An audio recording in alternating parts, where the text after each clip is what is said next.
So I'll introduce Sarah first of all. So really pleased to have Sarah. Sarah, like, I don't know if you saw the video that we put on Facebook with me and Sarah.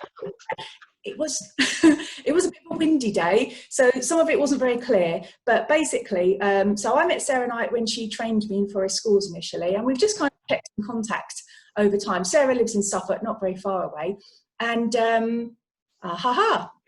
lovely. And Sarah has written lots of the forest school books that we promote on our forest school training, because they are kind of like the main ones that will give you all the information. What's your favourite one, Sarah? New one. The new one, which is? Forest, is that backwards? It's called Forest Schools in Practice. And it actually looks at... Oh, hold on. Can everyone put their mute button on? Because there was a bit of feedback there. Sorry, Sarah.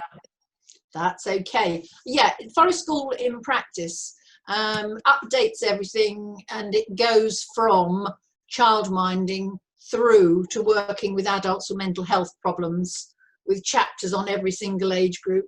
And what I'm quite proud about is that I've actually challenged forest school leaders to think about significant issues like, what's education for? What's your philosophy? You know, really have a think about these things. Don't just do it properly. Brilliant. Yeah, so I'm quite proud of that one. Yes. Thank you. So you've written 5 other books, so Sarah trained as a teacher in 1974, quite a while. So. Norway, so seen a bit of Scandinavian education in action and cold weather, as a lecturer at Anglia Ruskin University for education, trained as a forest school leader in the 1990s, was instrumental in the very first setting up of the Forest School Association. So you've kind of seen it through all its ups and downs and ins and outs, haven't you? Yeah. Yeah. We've had some ups, not too many downs, but we've had a few plateaus. Yes, yeah. So it's great, and you've got your real sort of mine of information, all sorts of things, education and the philosophy of education, and, you know, looking into it and turning it around, which sounds like this book kind of does, which is brilliant. So that's Sarah. So I'm the outdoor learning manager at Essex Wildlife Trust, and I've been in this job for 25 years. And so it started kind of, you know, developing school grounds, doing activities in schools, and I trained as a forest school leader in about 2008. And then in 2014, I trained as a forest school trainer. So I've delivered forest schools in all sorts of places for all sorts of ages and settings and groups.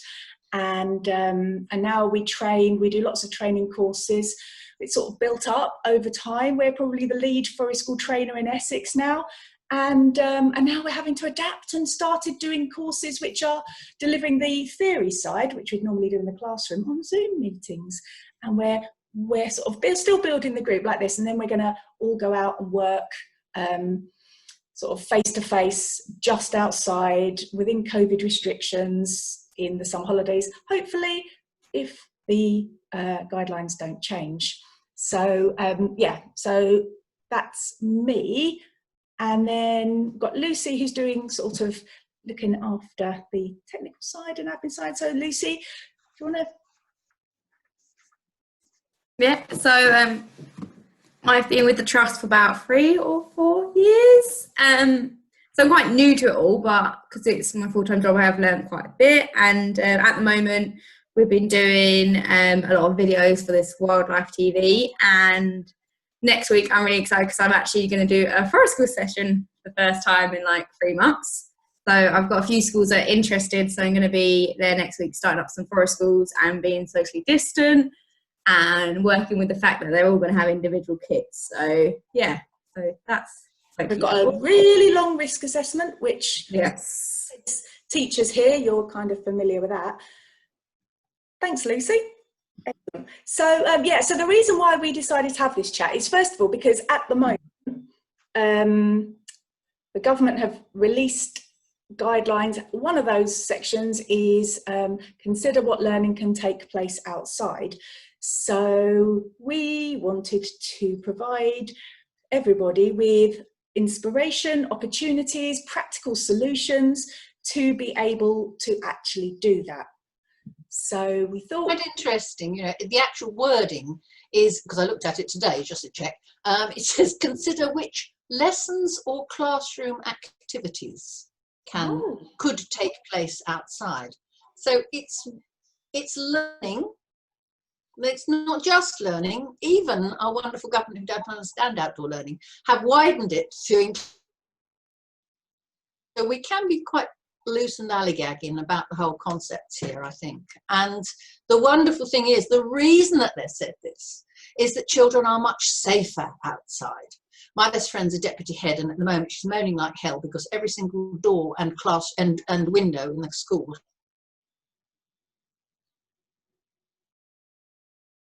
so I said, go outside, Kel, go outside, take your computer. And so much better for them than trying to do the impossible indoors, which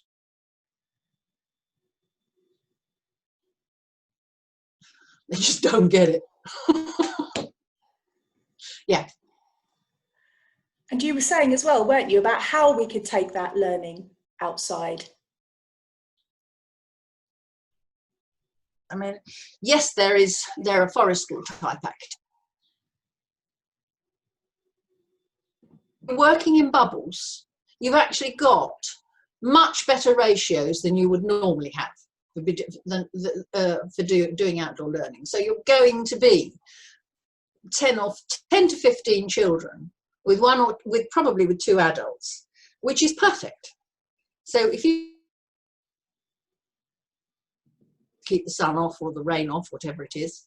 I had this lovely vision, I was telling Laura, of school playing fields or playgrounds, whichever you happen to have, with little canopies in pots all around the outside and a bubble under each one, all working away at their outdoor learning, doing experiments, equipment under that canopy. That's as good as the government recommendations are for any indoor stuff. So I wouldn't worry about sharing doors anyway. And you can always dunk it in a bottle of bleach overnight. A bucket of bleach overnight anyway. So or Milton's or whatever. When I ran my own nursery setting, we always used to dunk everything in Milton's solution overnight and then dry it out in the morning. Stop the and hanging things in sunlight, that's the thing, isn't it? Sorry, I keep cutting out, so I might be repeating things that you've said. No, you're not. Yes, UV light kills the virus in 5 minutes, they believe, as far as we know. So there's a lot of big unknowns on this stuff. But yeah, I mean, that's a real plus. I have... So some more weather like we had last week, not so much what we've got at the moment, but we are getting it again next week. Of course, you do need shade if you're going to be out all the time, because children's skin is very sensitive. But there's no reason why you can't do your learning. As they've been doing in Denmark. In Denmark, the government keeps saying how wonderful Denmark is. What they don't say is how much money the Danish government have thrown at it. So that they can hire spaces, they can hire the football stadium, the local football stadium, they can hire the local sports centre and do their outdoor learning there. And also, of course, they don't start school till they're 6 anyway. So they're taking children out.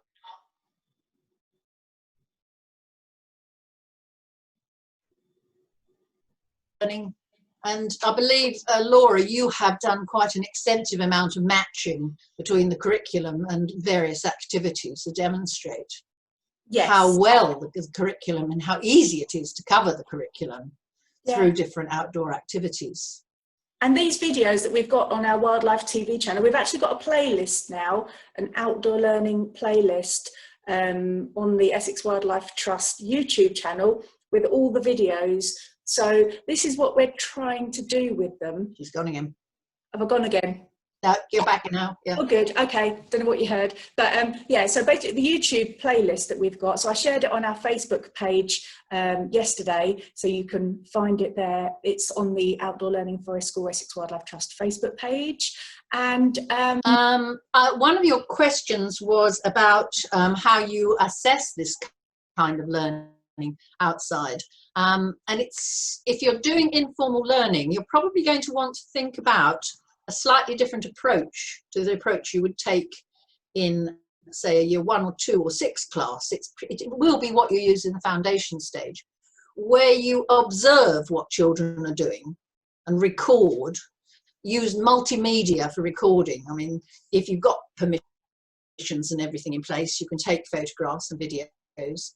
Otherwise, you're just going to have to make notes. When I was doing it, it was pre all of this phone stuff, so I had to make notes. And I used to do a sheet with all the children's names down one side and just spaces with the hours, well, about every 10 minutes across the top. And I just jot down who was doing what, who was engaged with what. Not try and analyse it, just record it, do it as a snapshot. Because then when you come back to it later in the day, you can then analyse it and map it against the curriculum and see what you've covered. That's the first thing to do, see what you've covered, and you've got the evidence to say that you've covered it. Then you can see what stage the children were at, because you'll be able to see from your records whether they're just encountering something for the first time, whether they're experimenting with it and developing their own learning, or whether they are confident learners and in fact may even be passing it on to other children. So you're looking at Vygotsky's stages and ways of learning, and that's good practice, good for recording. And then lastly, what it'll give you are the children's interests and what's exciting them and what's interesting them, so that you know how you can build on it, what ideas, where can you take it to next. So if they suddenly got into mini beasts, okay, maybe the next day you want to think about, can we do some other things on mini beasts? You can even play a version of Beetle, where you all have to draw your own mini beast. And the one who shakes the dice and gets all the bits on the mini beast first can tell all the others about their mini beast. What did they see? Or what sort of mini beast is this?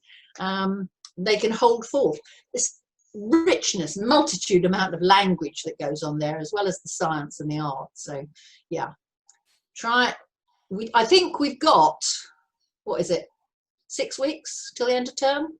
5-6 weeks.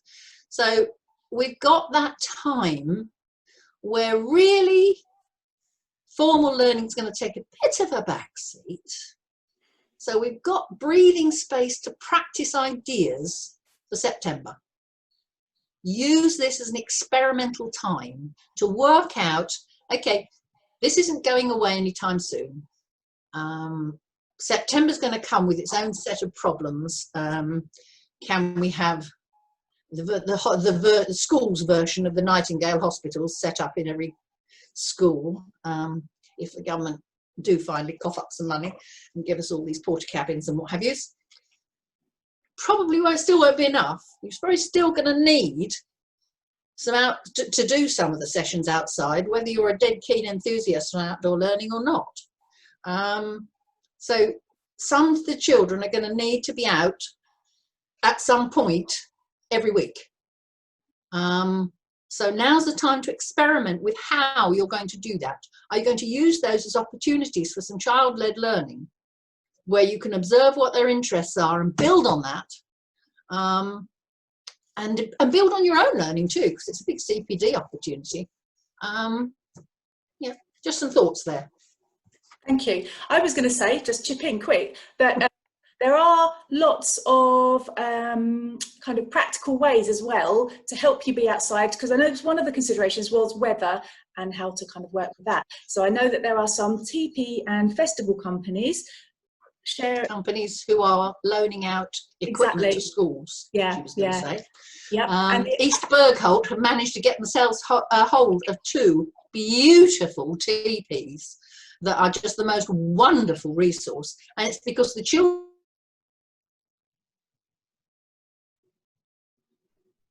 see what your parents do and what you can get out of them, because that's really useful stuff. TPs are wonderful. And also, I suppose, using the summer holiday. You can always put heater in a TP. if you need to. She's still frozen. Another problem was the question that was raised was about taking children with special needs outside. I don't see that as an issue. Somebody who wrote me a case study for this one was working exclusively with children with profound and multiple learning difficulties. And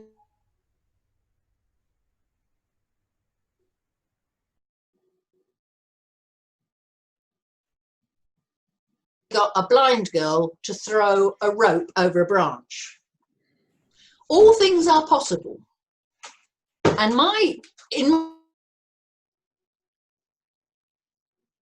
with Down syndrome, and so as a family we got very involved with MenCap. And in my with a child with particular needs is to ask them. They will usually be the person who really knows what they need and how and what they want to do. So a lovely clip once of a little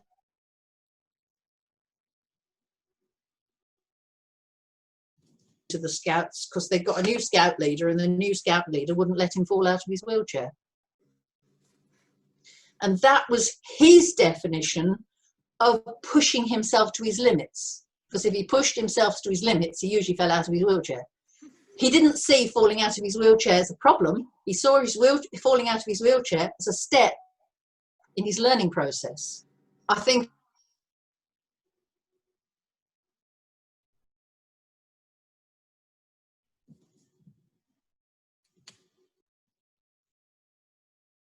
you want to do, and then think laterally about how you're going to help them achieve it.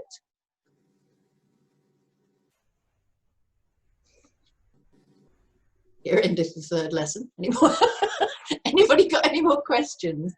I can't remember the others. I was going to say, I have, so with the COVID thing at the moment, obviously working with Lucy to kind of go out and do things out, and some people are saying, can you hear me? Yep. Good. So how do you do things like pond dipping or mini beasts hunts and, you know, different outdoor learning activities while socially distanced? So to be honest,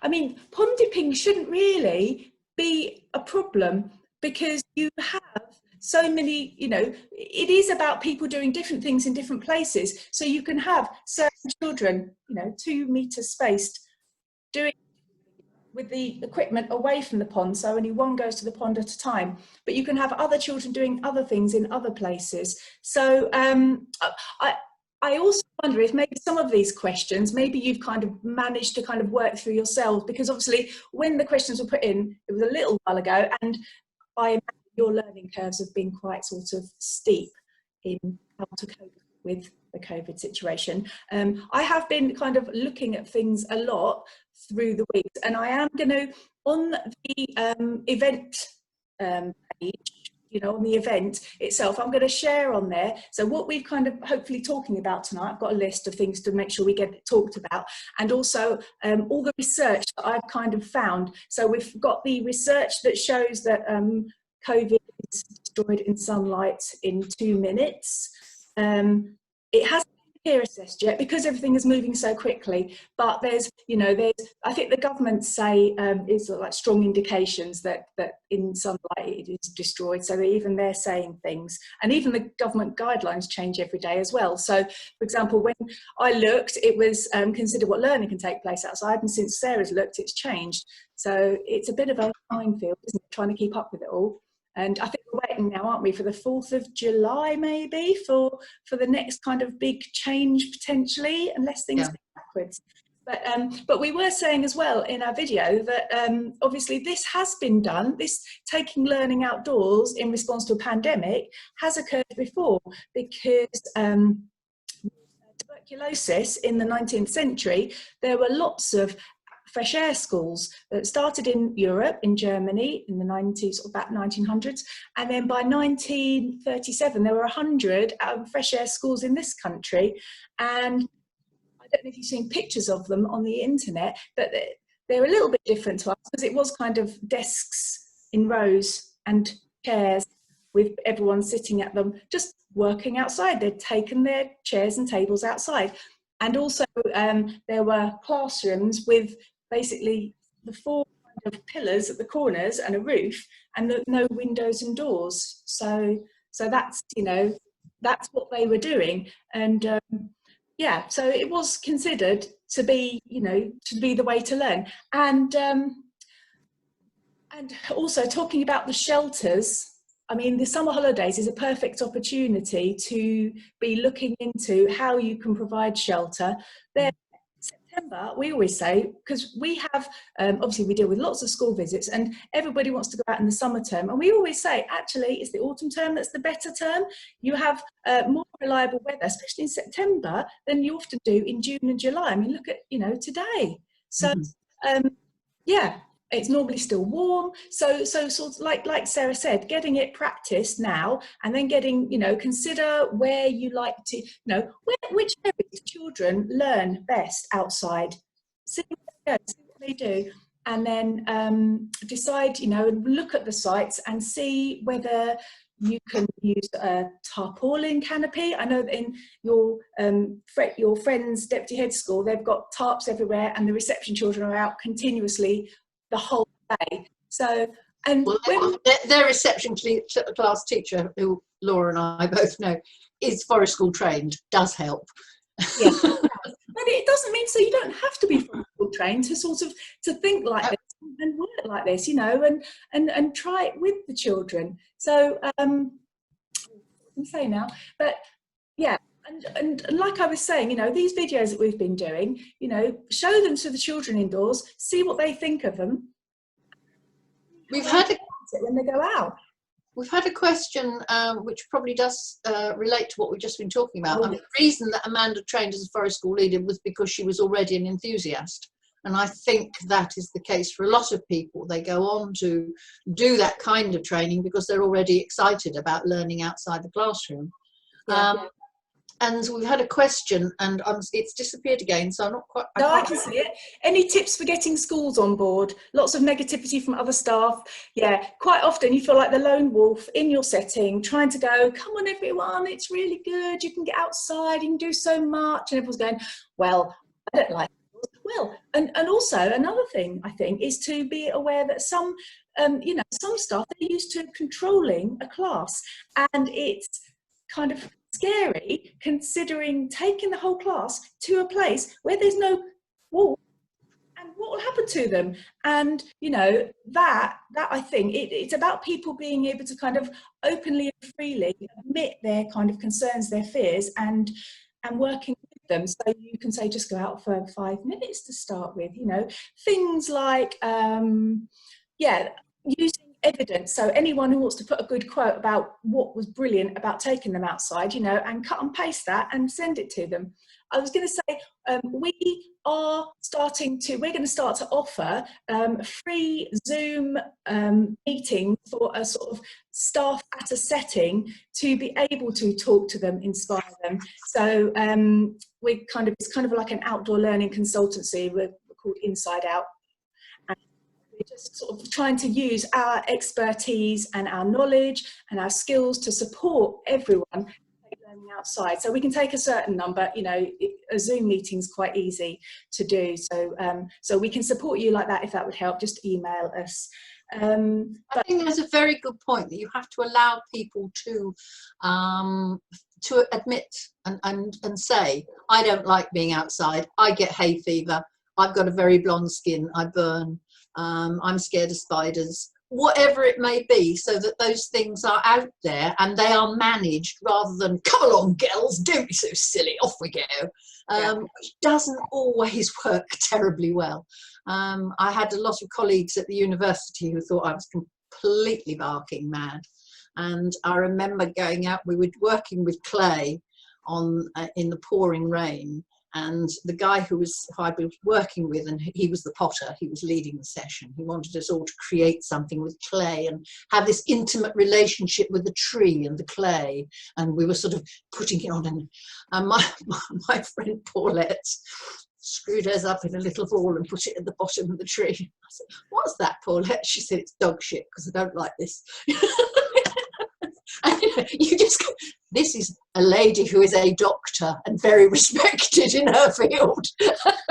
So you have to allow for people's dislikes and win them over slowly over time. I mean, she did eventually come round to at least admitting that it was really, really good for the children, even if it wasn't for her.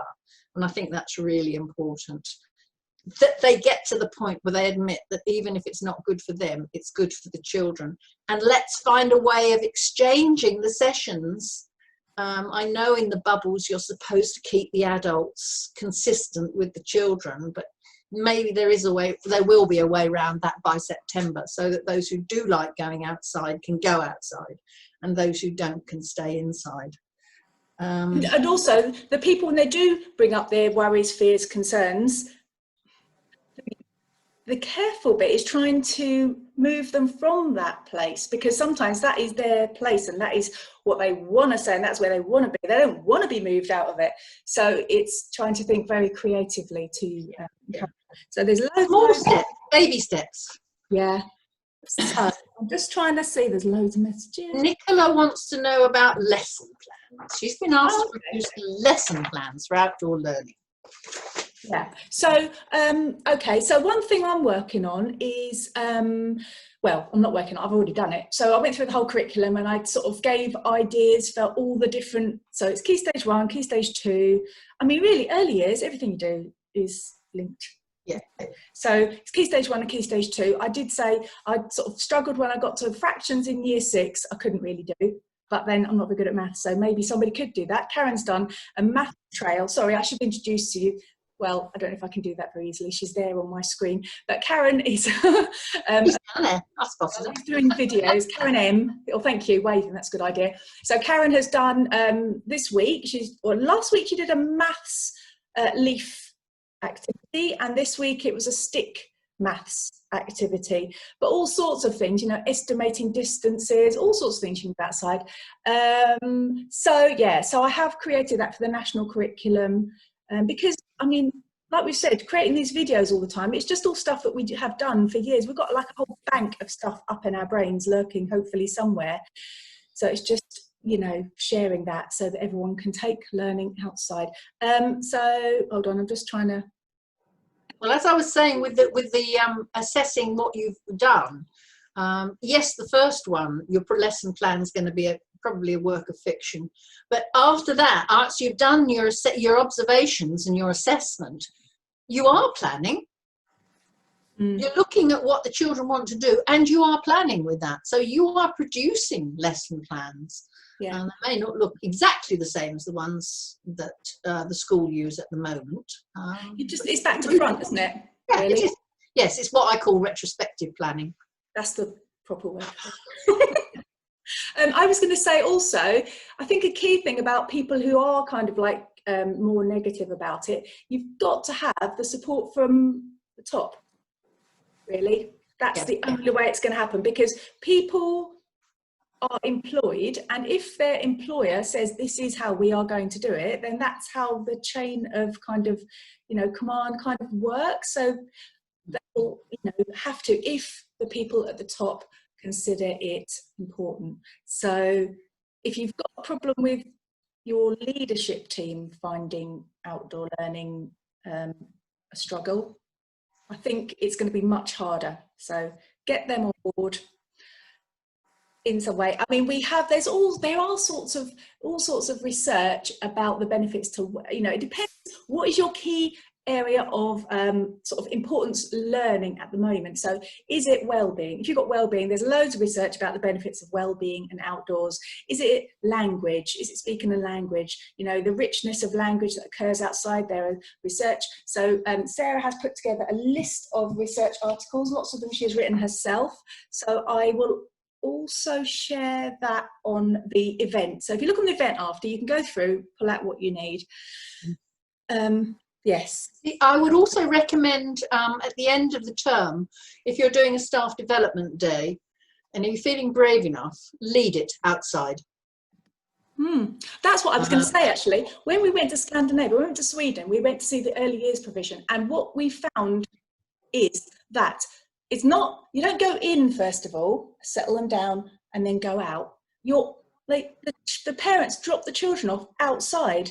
They have little seating areas, so it's making things cozy in the school grounds. A school ground does not have to be a big flat open green grassy thing anymore. I mean, I know some schools have got fabulous woodlands like Claire's at Kendall, but it's about, you know, creating lovely little areas, lots of little places for sitting, very cozy, and then you can kind of like, you know, have children dropped off outside. Start the session in different places, the setting outside. Then only go in if you really have to. When we went in the building, it felt kind of like a bit of, how did it feel, Lucy? It was like, it was there for if you have to use it. It was a nice. It's empty, wasn't it? It wasn't like used. It was just an empty room, and there wasn't like, when you go into classrooms in the UK, it is full of everything the children have created, which is really lovely. But there, it wasn't, because everything was outside. Everything they do was outside. There was swings and dens they'd built, so it was that side of that creativity. They were doing painting outside, weren't they? So they had all their art outside. Yeah.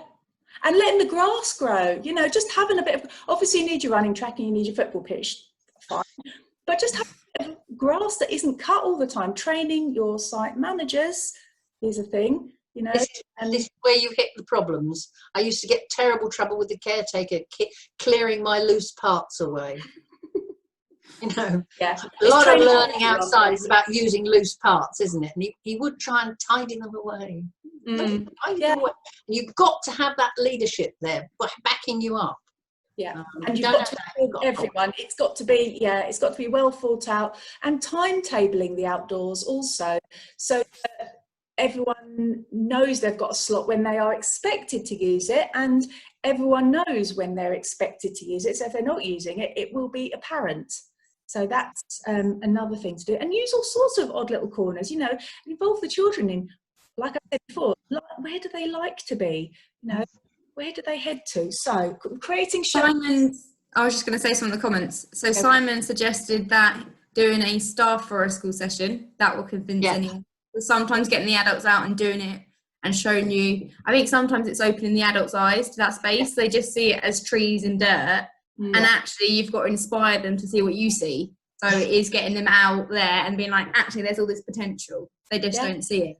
One of the most successful ones of those I had was when I was at the university, and there was a big threat of redundancy hanging over everybody's heads. And I took them out, we made magic wands. And I got them all to make away their magic wands and cast a spell for what they wanted to happen. Nice. So yeah, make them see what the magic is about being outside.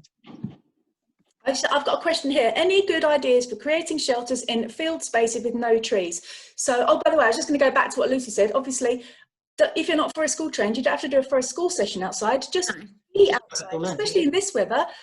Have all your staff meetings outside. No, just be outside. As long as there's sort of, you know, suitable seating places for people who might have needs and things like that. So it's just thinking creatively. So good ideas for shelters in field spaces with no trees. So I have been to a school where they didn't have any trees, and they put up these kind of like football post shaped things, football goal, you know, they're just a sort of a, what am I saying, that shape thing. So put the posts in the ground, and then you can attach a tarp to it, so just out of wood. Just bearing in mind, whatever you do, consider that we do have quite strong winds quite frequently, about 40 miles an hour. So whatever you're planning, but it doesn't have to cost a lot. I mean, you know, getting some, I don't know, N-shaped, kind of goal post shaped things in the ground in different places, and you could also create them in little kind of like nesty areas, so that they can create a little kind of, once you've got tarps on, so that everyone can be socially distanced but facing each other. So that's another thing. I mean, there's all sorts of pergolas, outdoor classrooms. I think there are kind of, I don't know, I think there's they're an awful lot of money, and sometimes it's a bit more like a big statement, and they're loads of money. So there are more flexible ways you can do it. And the beauty of that is that it involves the children more than having just a structure that is kind of really like a solid outdoor classroom. And then also having sides, because often if you do have outdoor classrooms and they don't have sides, then if it's windy or rainy, it still comes in just as much. Or you get slippery wooden floor bits as well, where it's just the wooden planks and it's all slippery. So yeah, thinking creatively, try not to spend too much. I think that's all key. Yeah, I made a teepee. I used a big rectangular tarp, and I cut zigzag, cut it in.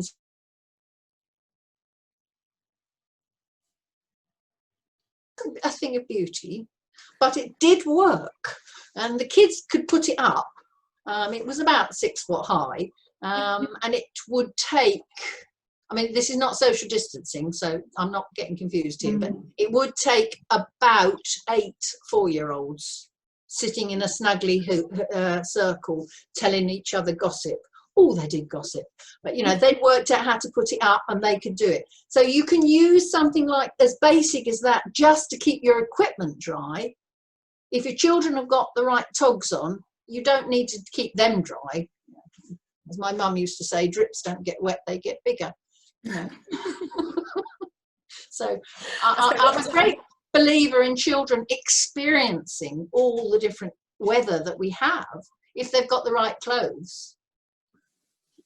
Some children just are not, they're frightened of the rain. They've never been allowed to be out in it. So it's having lots of spare things, because lots of parents don't understand what the children need because they're not actually being outside themselves. So making sure you've just got loads of spares, so that if a child, you know, in the winter, a thin pair of socks and a pair of wellies isn't suitable, and leggings are not suitable. Leggings underneath trousers, that's better. And just getting a load of, you know, like places, often supermarkets do ski suits. They're really good because they're warm and they're kind of like waterproof-ish. So they're quite good. When I was teaching in Norway, that's basically what my kids had, and it went down to -15. Yeah. They didn't stay indoors, they went out. Because Lucy, are you recording all of Nicola's good comments? Because she keeps popping up with lots of them. Yeah, I am. I'm writing some stuff down. She's got loads of good ones. Yes, she has. Yeah, I've been watching. So we've got a question about, do you think schools will be allowed to start school trips come September? It is absolutely impossible to say, but we are preparing to go into schools and do things, because that's what we've done in the outdoor learning team all the time. So it's helping, you know, going in to work with children in their local site, to know what wildlife they've got living there, to help them explore it, to help them maybe just do a bit of improvement of the grounds. So we're kind of fully prepared for that. Willow domes, sorry, that's another thing for shelters. You can put willow domes in, and benders. So that's what kind of like what people all the way through the years have made. So it's just sticks in the ground with bent over with a tarp over it. So they're not too difficult to make. The ground. If you have got a little bit of a budget, I have what we call a hub for my under 5s area, which is a wooden frame structure, which is basically made out of broomsticks and these little sort of clicky in things, and then I just chuck a tarp over it. It is practical, but it's not high, so like you have to sort of crawl into it to get in there. Well, children don't, but you do. But that's worth looking into. So that's called hubs. I can put the link on. It does cost money, but it's definitely, yeah, and it's a good one. You could get your older classes building it. It's all to do with I can't think of what it is, like mathematical, isn't it? Yeah. Yes. All the different angles and different lengths to do it, and then you geodome type thing. Yeah. Okay. Yeah. And they're brilliant because they're a very sturdy structure, if that's what it is. Yeah. Brilliant. So there's lots of really good things here. So Claire has offered, if people want to go and sort of follow Kendall School, Twitter. How do we get hold of your mapping? So that was the video that Karen did about mapping. Is that what we're talking about here? Yes, so it's on the YouTube. It's on, Lucy, can you put the link to our page on there, and also the link to the YouTube Playlist. I'm learning new lingo here. I was like, playlist? What's that? Right. And okay. somebody mentioned the Learning Outside the Classroom website, which is yes, that's got some on. A whole raft and range of different things, from really quite formal learning to more unstructured learning. Absolutely. I'm just having a look here. So what they've said is, so the key things I got from that is try to focus on lower risk games and activities to reduce the chance of accidents. That's boring. I know. Activities, I think that's trying to avoid going to a hospital, isn't it? Activities, but then that can happen. Anyway, activities and games that focus on estimating distance and maintaining it becomes a mathematical skill. So all this 2 meter distance, and I don't know if people have seen that in China they had got the children to make wings and wear wings, so they had to kind of consider how far apart they were from others. So that's a lovely thing, whether you do it using cardboard or using willow bent over with tissue paper on it and kind of glued on. So fragile wings, and think like a, I don't know, butterfly or dragonfly. Hazel wands Yes. you can do it with. Yeah. And it's better because their wings, they're curved, not like 2 pointy sticks. So that's the other option. Matching pairs, relay races. This is from the outdoor learning outside the classroom. We did some really good estimating when we were lining paths with logs, and the kids were laying down to measure the distance with their own bodies, and then laying down next to other logs to find ones the right size to go in the gap.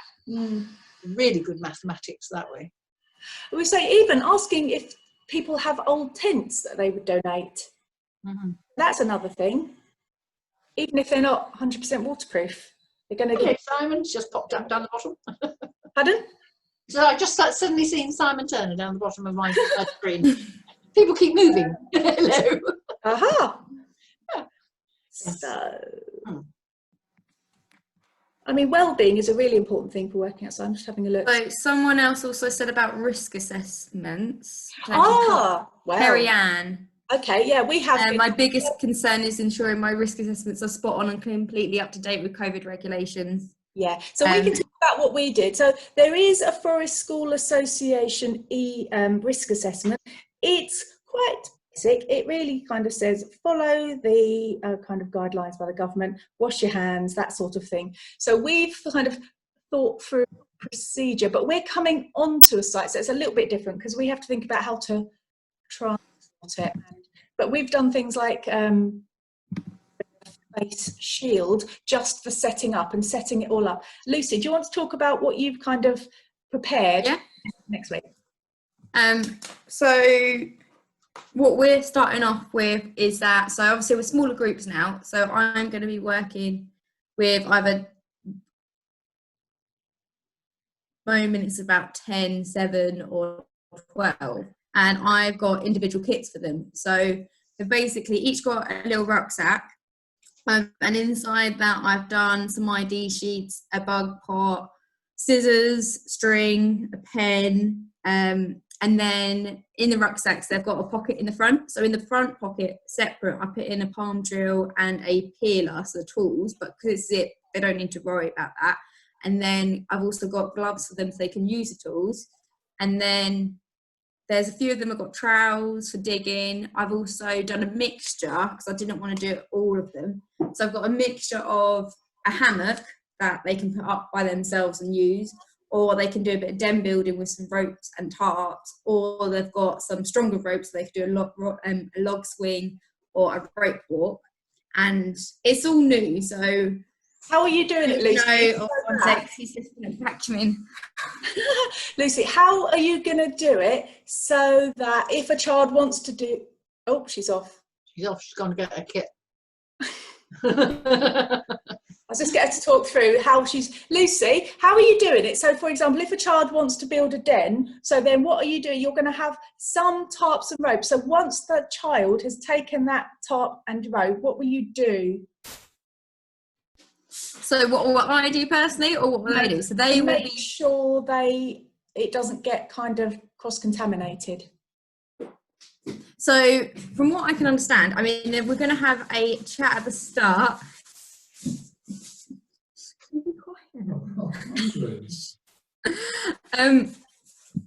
So yeah, we're going to have a chat at the start, and basically all the schools I've talked to, the teachers, we've had a chat with them, and the children are apparently really good and really on it at listening and following rules, and they sort of know that.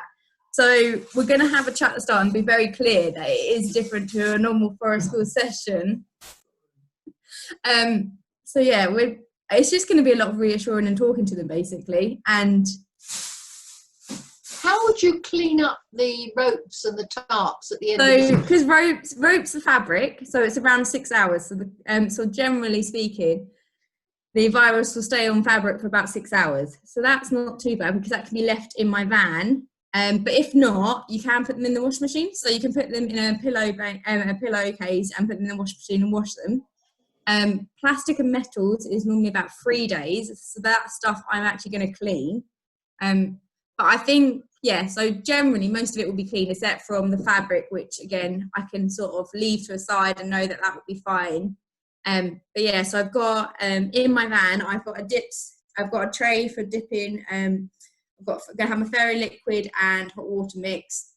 And basically at the end of the session, I'm going to get them to, they'll be in their bags, or if it's not in their bags, I'm just going to leave it by my van, and I'm just going to go through it, disinfect all of it, put it back in packs, and then I'll be using it the next day at a different school anyway.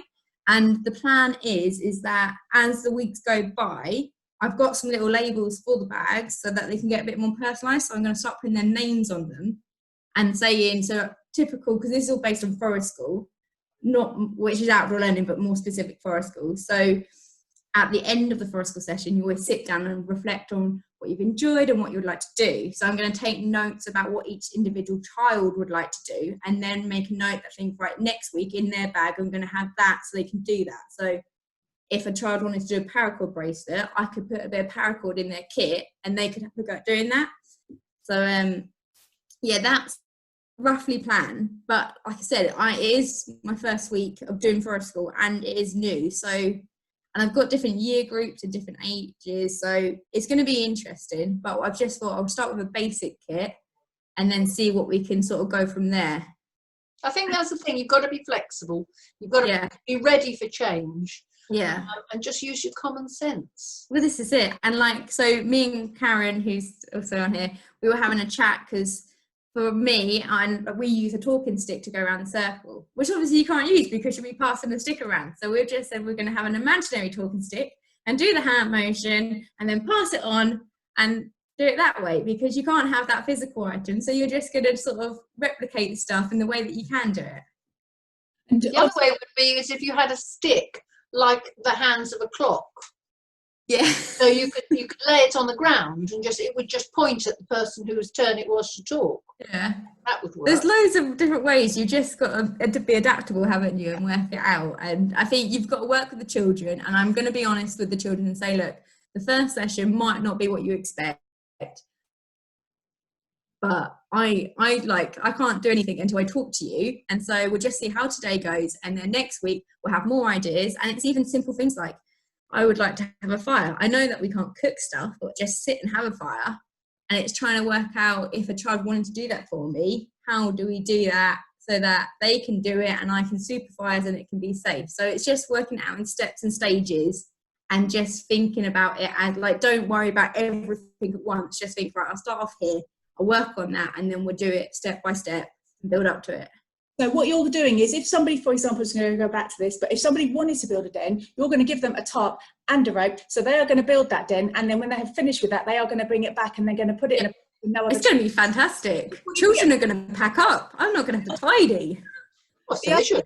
But we're relying on what we have been told by our health and safety officer, which is the 6 hours for fabric, the 3 I mean, and metal, and I think it's like 24 hours for paper, but this is kind of, I don't know, there's so many different things out there. Trying to nail it down is quite hard. So and I have got the backup plan. You might have different rules or regulations in your own setting, so obviously check. All the schools are very slightly different in the way they're setting this up. And you know, your own settings, don't expect it to be exactly the same, because they won't all be exactly the same. No. And the thing is, wearing a visor when you're set, so it'll be like hand wash or gel, 70% alcohol gel, visor, set up this sort of session, take the visor off, because then you can't have contaminated the equipment, then socially distance for the whole session, and hand washing as well. So yeah. So I've got, I mean, tippy tap, if you have a tippy tap, that is fantastic, because then you have no contact whatsoever. And that is just set up a bit of rope with your milk bottle or bottle that has a couple of holes, bit of rope attached to a stick, and they press on the stick so the water falls down. And I've seen some people have done it with soap as well, so that you don't even have to touch the soap. I haven't got that, and because I go to different sites, I don't think that would actually stay. Oh, I don't know, I might be able to set it up at some of my sites. So what I've got is a water tank, and it's got a tap. So basically I've just said, I will be the one that turns the tap on and off. The children can do the soap, and then they can put their hands in the water, wash it for 20 seconds. And then I've got, we use reusable flannels to try and be sustainable. So I'll give them a flannel, and then that will go into a dirty bucket, and that will be washed. So we've got quite a few flannels. I don't think we're going to run out. And then this is it. So if I'm washing flannels, I might as well wash some gloves and some ropes as well, and that's just going to be part of my routine. That will be just, part of my pack away, is that I will disinfect stuff and then I'll wash stuff, and it'll take a little bit longer, but I imagine I'll get into a routine and it will just become normal. And I think we're going with the hot water and the washing up liquid to wash things, as opposed to the disinfectant. And really hot, soapy water. Alcohol gel. So it'll be like alcohol gel before Lucy gives them the flannel. We were sort of working out, so you don't want them to take a flannel because they might touch another flannel and all that sort of thing. So it's just making sure if I'm safe, and if I know that I've done wash my hands, then that's fine. Whereas the children, you don't want to get them to wash their hands every individual time to get something, when I can just do it quickly, well, not quickly, in 20 seconds, and then pass it on to them. But this is all just sort of, this is all just what we've worked out so far. So we're going to every week. So we might change things. And this is with the risk assessments as well, isn't it? So we're going to look at the risk assessments weekly. So exactly. It's also considering what each different school is saying as well, to make sure we fit in with what they want. I think that fits in with what Ashby was saying, that do you need permission to light a fire? And your setting, you've got to get permission from whoever's setting it is to light a fire. And look at your insurance as well sometimes, depending on what your insurance says. So if you're a forest school leader, you get trained to do it. But if you're not, it all depends on if you're obviously, a lot of people are like Cubs and Brownie and leaders, and they can do it, but it's just checking your insurance is covered for that. And it would also be a case of making sure you're using bone, like kiln dried wood, rather than just finding bits of wood that might be a bit damp, because damp wood is more smoky. So you obviously want to avoid smoke. Using kiln dried is important. Just having a look at some of the other. So I've just seen a few comments with the rope walks. This is why I've done individual kits. So this is where it's going to be a bit rough on the first session. It'll be, the idea and the plan is that it will be for that child. So they won't be sharing it. It'll be for that child. So they will rotate round, either having a hammock, den building, rope swing or rope walk. So that is the idea there. I am aware that I might have, because I'm doing it after school club, I might have siblings. So they might be able to share. But generally speaking, it depends on the school. Some schools I've spoken to, and they've said, to be honest, we haven't really done too much social distancing, and I don't mind as long as they wash their hands throughout, we're quite happy. And other schools are very strict on it. So I'm just going in being strict, and then we'll see what happens basically. All I know is that I'm personally myself will be 2 meters away and try not to touch stuff, or if I do, I'll be washing my hands, and I will be telling the children, this is how I see it working. But if their school's slightly different, I'll work to their school. We do need to be strict. You've got to keep yourself safe. Yeah. My friends who are in the health business say we will get a second wave, and so you do need to keep yourself safe. It's kind of likely to be in the wintry time, isn't it, as well? So October, November's their best guess. Not that we're predicting anything, but I was just looking at here, brilliant idea from Nicola. Oh my goodness, I've got these on my allotment, so good. That water piping, so you stick 2 canes in the ground, and then you have water piping and you stick those over the canes, and then you do it again, and then you've got a frame to put a tarp over for a den. What a brilliant idea. Yes. Fantastic. I suggest you probably need to tie the two bits together at the top. Yeah, you'd want some sort of cane going across the... No, you'd have that, so that'd be the curve. But I think the two curves need to be tied in the middle, because otherwise you get a bit of instability in there. Yeah, it depends, yeah. I mean, it's not what I do when I do my nets at the allotment, but you're right.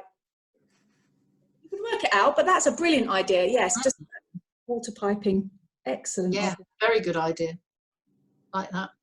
So, and we've got a link to the research from Netherlands. I have got some research, but I don't know if yours is the same one. My one, and I don't know, but this has been research that's been done that show that children under 10 are sort of so very, very unlikely to have or spread the disease. So that worked out in the Netherlands. Obviously, everything's a bit too new, but yeah. We just don't know. So basically, we think that the barriers doing things outside are the other people, are the adults. They're the people you've got the summer holidays to win over. You know, show them some exciting things that you can do between now and the end of term. Get them out having a go when it gets to staff development, if they haven't been out before.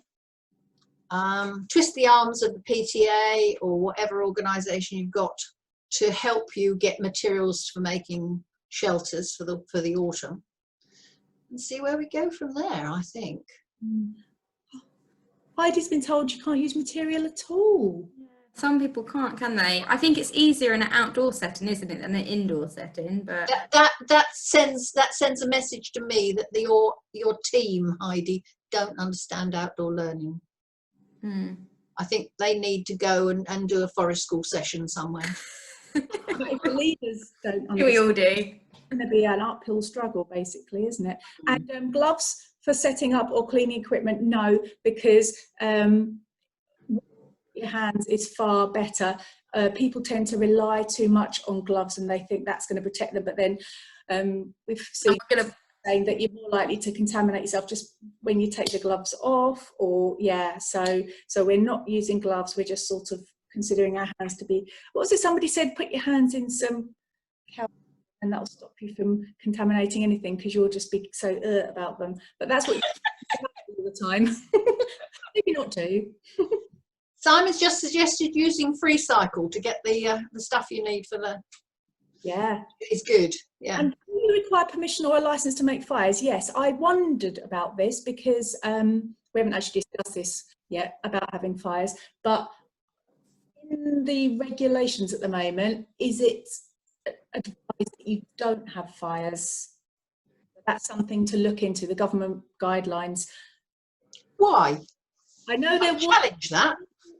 I know there was a thing about fires because of the smoke, because of it affecting people's lungs.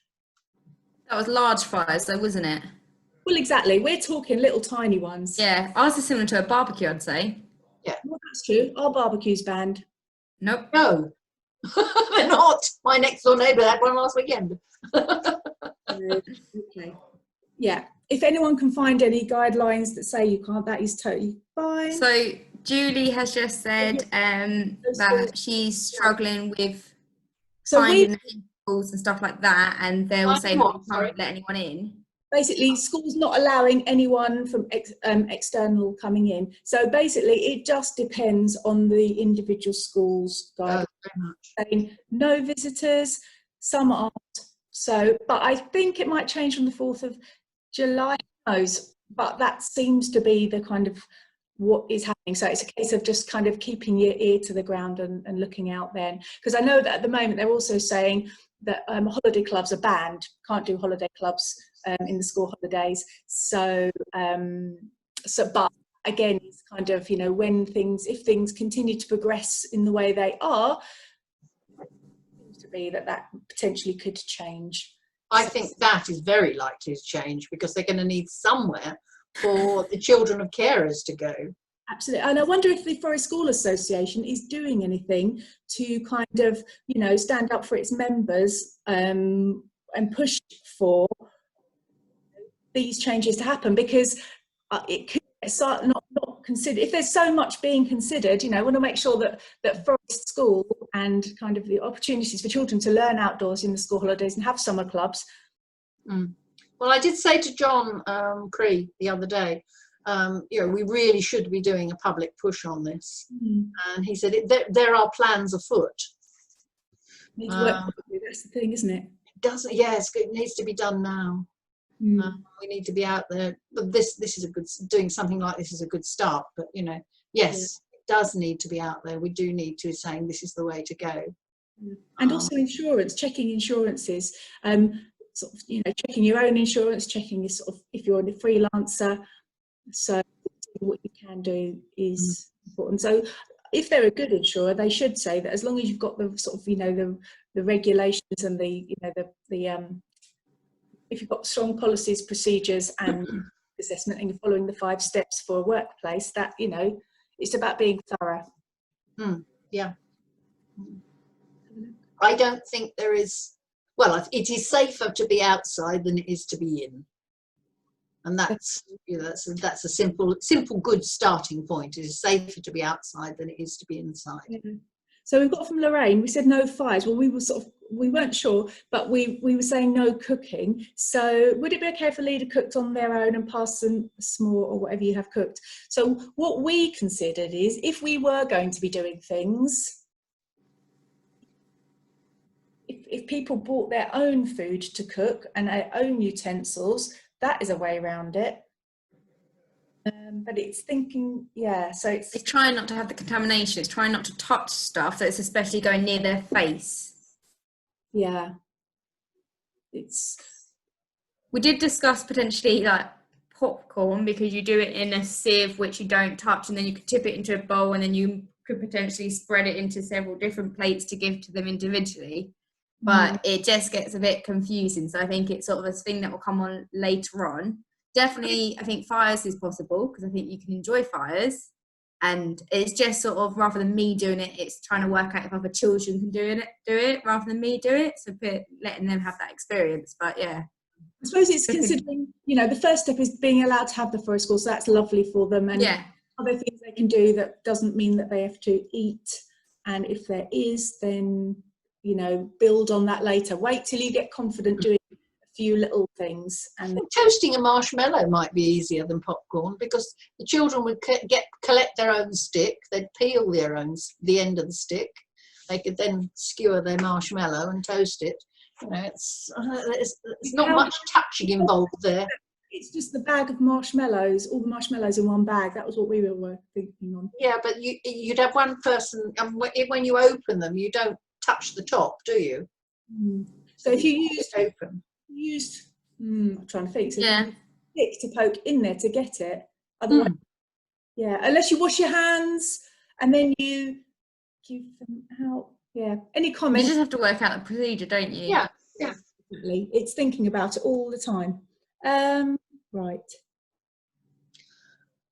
Claire French and Simon have been discussed. I just missed Simon's first post. And what was Claire's following up? What? So it's about forest school leader courses and how they're sort of being put on hold at the moment. So is there any plans for that? Well, we haven't put forest school leader courses on hold. So we've got one starting next week, which is doing again what I've done. So it's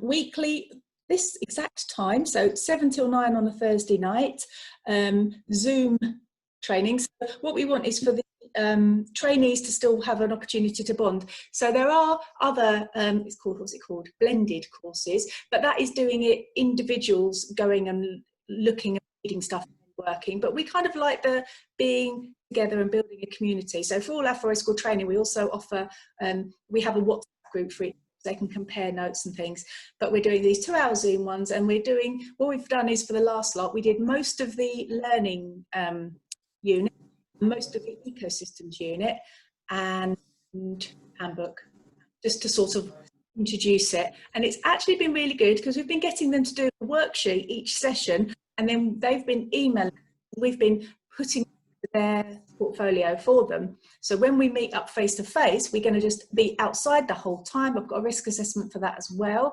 with the social distancing, with the whatever guidelines are around in the summer holidays, and we're going to just be outside the whole time and sort of fill in the gaps on the workbook. But it'll be quite nice to be able to hand over a partially completed portfolio to them, to be able to just sort of I think you'll be their friend for life. No, portfolio building is always the sort in level 3 training, isn't it? Yeah. It's a real difficult bit. Yeah, so we're going to have 5 days with them still face to face, so I think that's important as well. So it'll be quite exciting. I can't wait to meet them all properly. Yeah, and I think for people that have started their forest school training, now the guidelines are slowly altering. We are looking at doing for the assessment part of the pilot. So we're looking at seeing if we can book in assessments so people can do their pilots, so we can assess them so they can complete their forest school training. So it all depends on your school. So we've got one person who's booked one in to assess, and she's just waiting on her head teacher to confirm on July 4th, because there's due to be some changes in the guidelines to see if they'll allow us to come in to sort of assess her so she can pass her forest school. And current trainees have got a 6-month extension to their courses, who are training with us. So that might help to answer things too. Yeah. So someone's asked about tops. I've assumed they're plastics, so I'm going to be washing them in the fairy liquid. Then I've got a trug that they're going to go into, that will then they will be hanged up on my washing line, which is why I didn't want to do too many den building kits, because that's more of the sort of heavy duty hard work sort of tidying up prep side to it. So I've sort You've got to fit them on your linen line. Well, this is it. Tops are huge. How can you? So yeah, I've stuck to sort of about 4 den building kits, so I can have 4 tarps hanging up basically, and the rest I've done ropes because they can be chucked in the washing machine and much easier to clean. So most of the stuff is small and petite stuff that can be cleaned easy, and it's just the tarps that are the big ones that I was like, okay, because I was originally going to do a tarp in each bag, but then I was like, no, that's not going to be possible for cleaning and being, quick to be cleaned. So yeah, that's the plan, to clean them with fairy liquid, warm water, put them in a trug, and then when I get home, I'm going to be hanging them up and then leave them outside, and then yeah, in the lovely sunlight. Yeah. Sunlight. So different group of children. You'd have to do the pilot with those children, because they need to have like gone through the journey of the forest school for you to be able to do all your kind of weekly assessments and things like that. Yeah. Yes. The day that somebody comes in, it won't matter if he's working with a different group, will it? Because you're only observing him on that day. Yes, it's about seeing a group through for those 6 weeks, and yes. The group, that's the kind of, so that's part of that journey. Yeah. But we can talk about that, Simon, if you want to message me separately. I'm just having a look.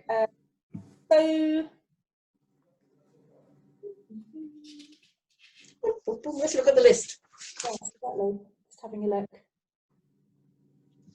Yes, I mean, we could bang on for ages about how much better children learn when they are leading their own learning and when it's outside.